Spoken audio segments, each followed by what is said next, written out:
Welcome everyone to another episode of Riverside Theatre Cast Chat, where we get the opportunity to speak to some of the performers and directors who have been on our stages, worked at Riverside over the last few weeks. Today we're talking to Director Extraordinaire Richard Strafford. Hi Richard, how are you? Hi Oscar, I'm great. How are you? Great. We have to give credit where credit is due. Alan Cornell, the producing artistic director of Riverside Theatre, invites back the directors and performers that he has full confidence in, and he knows that they'll do a phenomenal job for our audiences. And you have been coming back for the last 7 years doing a show, so that's a testament to you. Well, it's a real honor to be able to work at the Riverside. Well, like I said, you've been coming down since 2014-15, our 14-15 season, with a production of Memphis. And since that, you have done Sister Act, Saturday Night Fever, Chicago, Legally Blonde, and Beehive, which was the first show of last season. So we're thrilled to have you back. Thank you. And as a director who has performed and worked all over Broadway, off-Broadway, the New York City Opera, and theaters around the country, how did it feel like to come to Riverside for the first time? Well, it was very exciting. I think all directors want to expand their horizon as much as they possibly can, work in new theaters, have new experiences, and I had wanted to work at the Riverside for some time. So when this opportunity came about, I was really just thrilled to find out what it was all about, what you folks were like down there in Vero Beach, and I did, and I love it. And so, I was thrilled, and it didn't. I was not disappointed. I've never been disappointed in any of my years there with how things have gone. That first Memphis was a real joy to do. It was a show that I would not necessarily be chosen to do, that kind of show I had not been chosen to do prior to that. And then after that, a string of other shows came along that had some edge to them like that. I've been sort of tapped as the guy who does the classics and the guy who does sort of fluffy and upbeat. So it was nice to do something that was very different. And that show was, your first show with us, was a co-production with the Walnut Street Theatre in Philadelphia. We have been doing co-pros, as they're called in the business, with Walnut Street since 2012-13 season.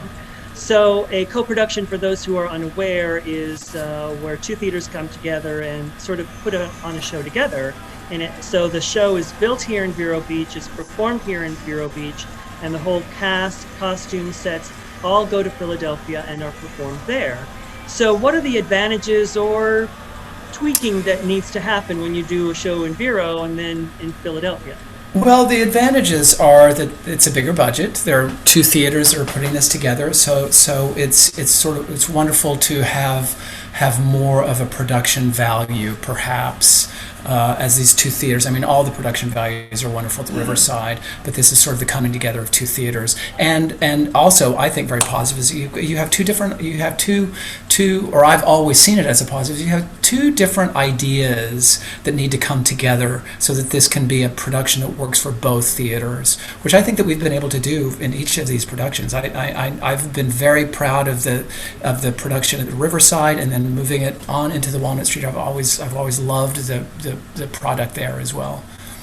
Have you had to make any changes when it's here in Riverside and Philadelphia? Never at the Riverside. I mean, the Riverside is always my first obligation and desire is to create a beautiful theater for the Riverside, not thinking, well, now how is this going to work at the Walnut Street Theater? It will take care of itself at the Walnut Street Theater. We have our days to get it into that theater, and then I make adjustments there as far as spacing goes, and it's a slightly different scale stage, so there are spacing things that I need to do, and it's a different kind of running system for the crew, and it's a union crew there, and they have a hemp house, which means that the drops come in, scenery comes in a different way, so that has to be timed.